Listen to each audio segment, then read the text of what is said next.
दोस्तों, बेबाक भाषा पर आपका स्वागत है। डिकोडिंग आरएसएस की श्रृंखला में आज हम बात करेंगे दो क्रिश्चियन नन्स के बारे में जो दुर्ग स्टेशन पर पकड़ी गई, जिनको पकड़ा गया।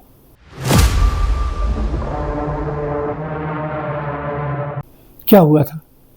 ये दो क्रिश्चियन नन्स अपने साथ 3 क्रिश्चियन महिलाओं को लेकर जा रही थी जो उनके साथ में थी, और किसी ने शिकायत की, बजरंग दल वालों ने, कि ये नन्स जो हैं ये धर्मांतरण का काम कर रही हैं। तो उन पर सीरियस चार्जेस लगाए गए ह्यूमन ट्रैफिकिंग के, धर्मांतरण के, और उनको अरेस्ट कर लिया गया। छत्तीसगढ़ के मुख्यमंत्री ने यही बात कही, जबकि इनके पालक जो थे, लड़कियों के पालक, उन्होंने कहा ये लड़कियां खुद की मर्ज़ी से जा रही है, हमारी इन्हें पूरी अनुमति है कि जाकर एक बेहतर नौकरी की तलाश करें, नौकरी करें।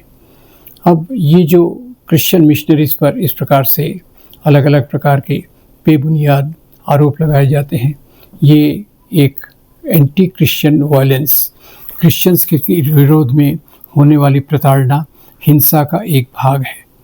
कईयों को लगता है ये अभी अभी चालू हुआ, पर मैं आपको बताना चाहूँगा ये क्रिश्चियंस के खिलाफ भी इस प्रकार की प्रताड़ना, हिंसा, ये काफ़ी पुरानी है।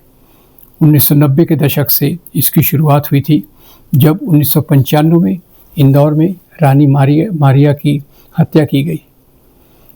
उसके बाद 1999 में पास्टर ग्राहम स्टीवर्ट स्टेन्स, जो एक ऑस्ट्रेलियन मिशनरी थे और केओंझर, मनोहरपुर, ओडिशा में लेप्रेसी मरीज़ों की सेवा करते थे, उन्हें बजरंग दल के दारा सिंह द्वारा जिंदा जलाया था, जब वो एक जीप में सो रहे थे अपने 2 मासूम बच्चों के साथ।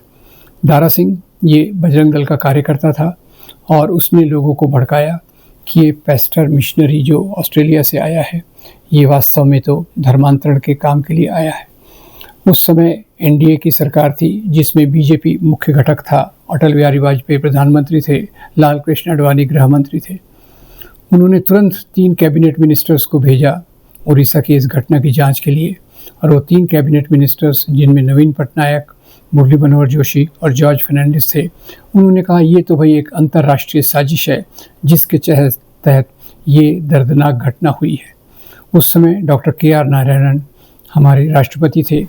उन्होंने कहा कि दुनिया के सबसे घृणित कामों में की लिस्ट में ये काम आएगा।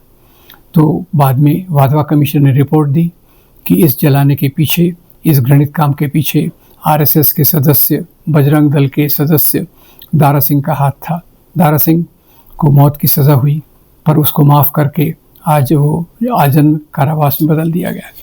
अब ईसाइयों के खिलाफ जो हिंसा है, ये इतनी बड़ी नहीं होती है एक समय में, जैसे मुसलमानों के खिलाफ होती है। मुसलमानों के खिलाफ बम्बई में, गुजरात में, मुजफ्फरनगर में, दिल्ली में जो बड़ी बड़ी घटनाएं हुई, वो हमारे नज़र में आ जाती हैं। जबकि क्रिश्चियंस के खिलाफ की जो हिंसा है, उसमें 2 हिंसाएं बहुत बड़े रूप में आई। एक पास्टर स्टेन्स का जलाना और दूसरा कंधमाल की हिंसा। इन 2 में पूरे राष्ट्र का ध्यान इस पर गया, और इन दोनों के पीछे भी जो कारण थे, वो कारण वही हैं जिसमें क्रिश्चियंस की बदनामी की जाए, मिशनरीज़ की बदनामी की जाए।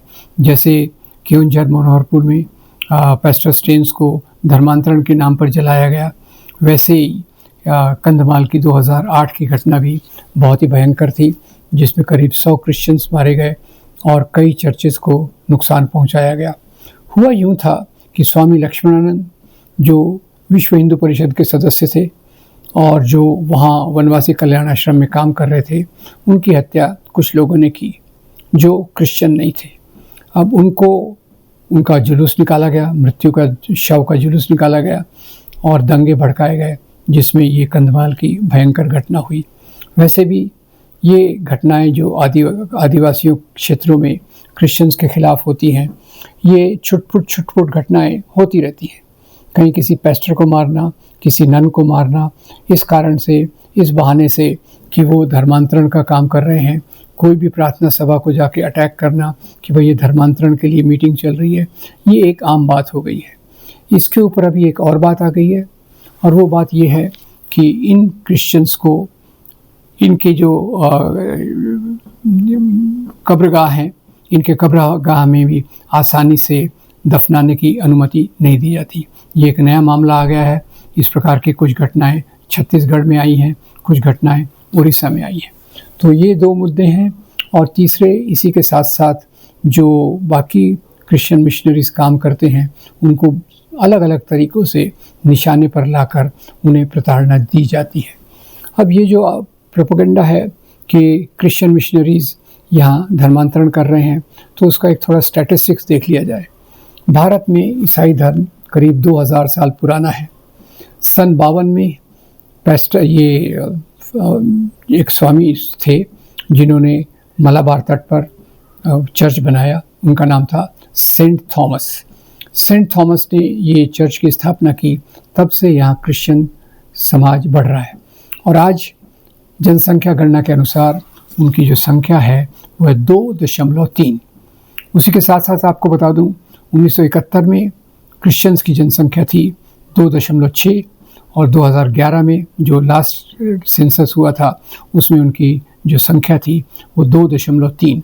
तो एक तरफ तो वास्तविक रूप में क्रिश्चियंस की जनसंख्या कोई बड़ी नहीं है, दूसरी तरफ से उन पर ये आरोप लगाया जाता है कि वो लालच से, ज़बरदस्ती से, प्रलोभन के आधार पर धर्मांतरण कर रहे हैं, जो हिंदू धर्म के लिए खतरा है। और इसके लिए उन्हें आदिवासी क्षेत्रों में, जिनको ये वनवासी कहते हैं, इनकी गतिविधियां बहुत तेज़ हो गई हैं और इसी क्षेत्रों में उन्होंने हनुमान और शबरी को आदिवासियों का आदर्श बनाकर उनके रूप में वहाँ उनके मंदिरों की प्रस्थापना की और इनको एक तरफ से हिंदू बनाने की कोशिश की जा रही है। आदिवासी हिंदू नहीं होते, उनको घर वापसी के माध्यम से हिंदू संस्कार देकर, इस प्रकार के देवी देवताओं का नाम लेकर ये सब चीज़ें होती हैं। तो आज जैसे मुसलमान एक बहुत बड़े खतरे में हैं सांप्रदायिक राजनीति के कारण, हिंदू राष्ट्रवाद की राजनीति के कारण, वहीं क्रिश्चियंस भी इनके हमले पर हैं। फ़र्क यही है कि क्रिश्चियंस पर जो हमले होते हैं वो दूर दराज गाँव में होते हैं और मीडिया और टीवी उन्हें उतना कवर नहीं करता। वैसे भी देखा जाए तो जब से ये सरकार आई है पिछले 11 साल से, तब से क्रिश्चियंस पर होने वाली इस प्रकार की घटनाएं हैं वो पहले से डबल हो गई हैं। 4-5 पेस्टर्स को मारना और 4-5 चर्चों पर हमला करना, ये एक आम बात हो गई है रोज़ की। और इसका इतनी बड़ी रिपोर्टिंग भी नहीं होती है क्योंकि ये घटनाएं एक तो दूर दराज होती हैं और जिसको अंग्रेज़ी में कहते हैं सब रडार के आधार पर ये चलती रहती हैं। पर निश्चित रूप से जैसे आरएसएस के सरसंघ चालक गुरु गोलवलकर ने लिखा था अपनी किताब बंच ऑफ थॉट्स में कि हिंदू राष्ट्र के 3 दुश्मन हैं, हिंदू राष्ट्र के 3 अंदरूनी खतरे हैं, पहला मुसलमान, दूसरा ईसाई और तीसरा कम्युनिस्ट। तो उसी के आधार पे एक तरफ मुसलमानों को प्रताड़ित किया जा रहा है, दूसरी तरफ से क्रिश्चियंस को प्रताड़ित किया जा रहा है और तीसरी तरफ से कम्युनिस्ट, यानी उनकी परिभाषा में जो भी गरीबों के अधिकार के लिए लड़े, मजदूरों के अधिकार के लिए लड़े, किसानों के अधिकार के लिए लड़े, वंचित तबकों के लिए आधार के अधिकार पे लड़े, उन सबको ये अर्बन नक्सल या वोक इस प्रकार से कहकर उन पर भी टारगेट करते हैं। तो ये हिंदू राष्ट्र की राजनीति का एक भाग है और जो हमारी धर्म की आज़ादी है उनके मूल्यों के पूरे खिलाफ है। मैं उम्मीद करता हूँ कि हम सामाजिक आंदोलन के माध्यम से हम बड़ी जगहों पर इस चीज़ों को प्रचारित करके कि वास्तविक में सच्चाई क्या है, इस पर रोकथाम लाने की एक सामाजिक कोशिश करेंगे। धन्यवाद। Thank you very much.